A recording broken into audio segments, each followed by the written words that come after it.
Olá!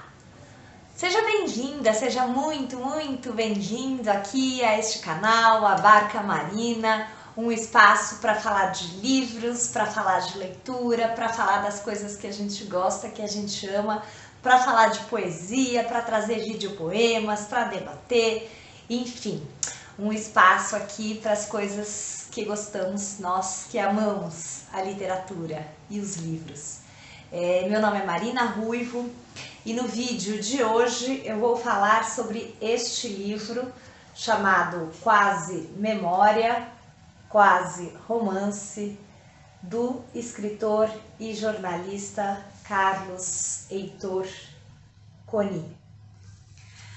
Antes de falar então do livro, lembrá-los a curtir o vídeo, se inscrever no canal e, claro, depois espalhar para todos aqueles e aquelas que você considerar que irão gostar deste conteúdo.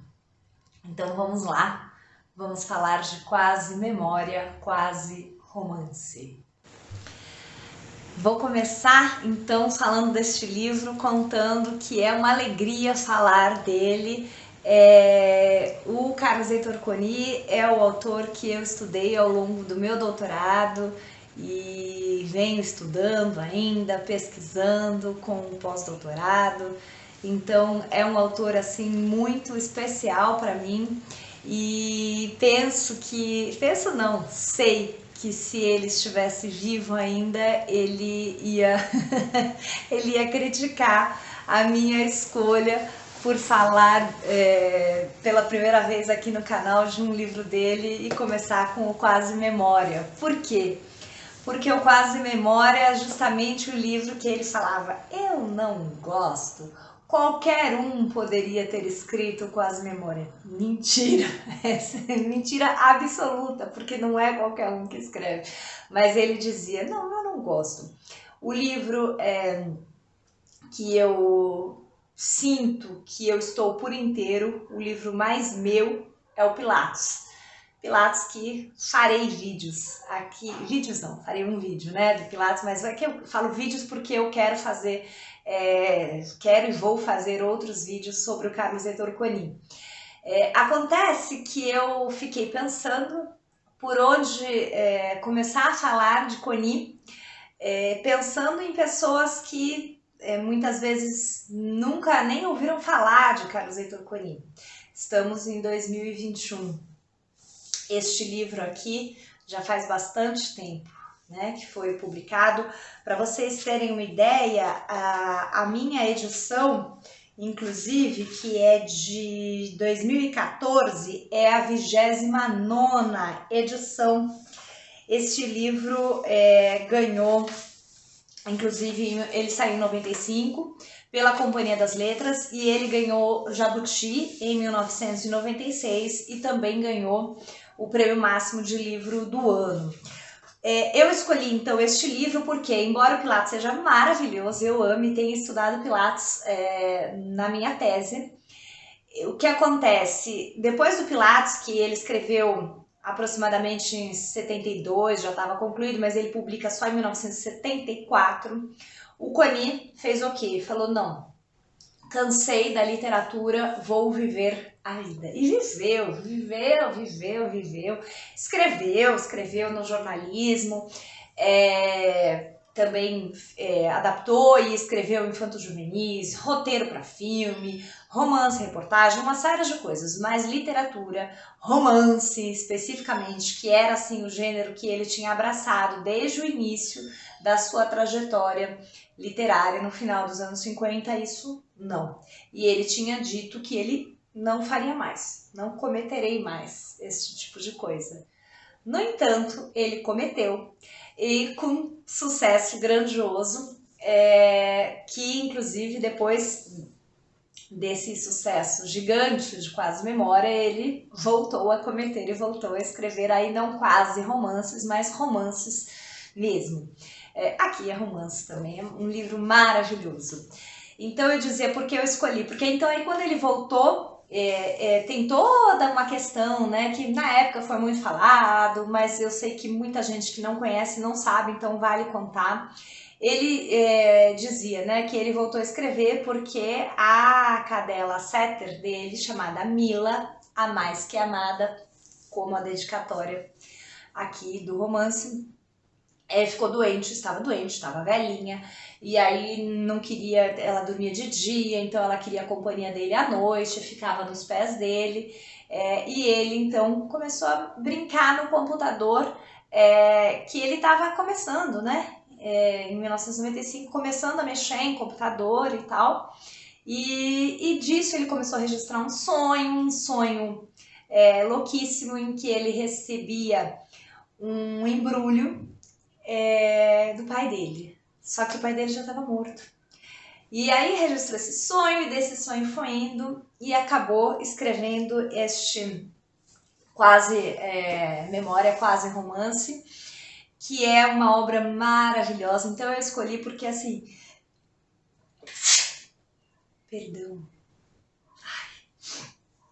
Eu escolhi porque é uma obra que eu acho que não tem como uma pessoa ler e não gostar. Na verdade, os livros do Coni eu sempre acho que não tem como a pessoa ler e não gostar. Mas enfim, este daqui, tendo feito esse sucesso estrondoso, agradado gregos e troianos, eu acho que é o livro que eu escolho então para começar a apresentar o Coni. E o que acontece, afinal de contas, depois de toda essa introdução no livro? Acontece isso, ele partiu desse sonho.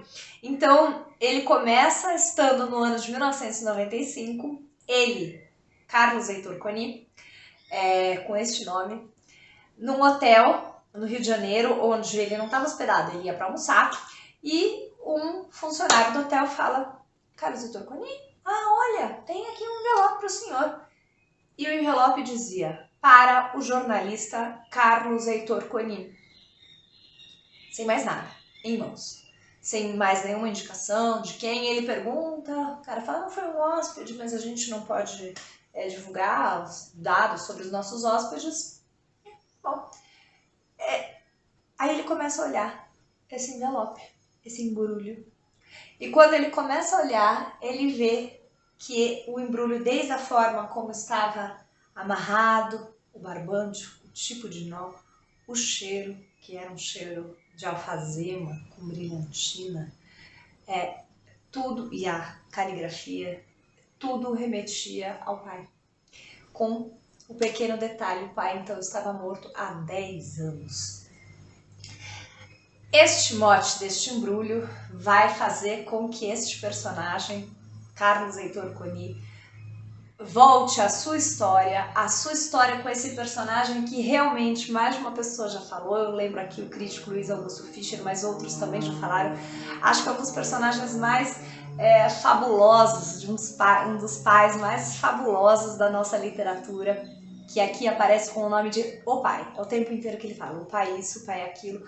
O pai é um personagem assim que a cada vez que eu volto ao romance, eu rio, me divirto com esse personagem incrível que tinha uma técnica toda sua para fazer cada uma das coisas do cotidiano, que se deitava dizendo: amanhã vou fazer grandes coisas.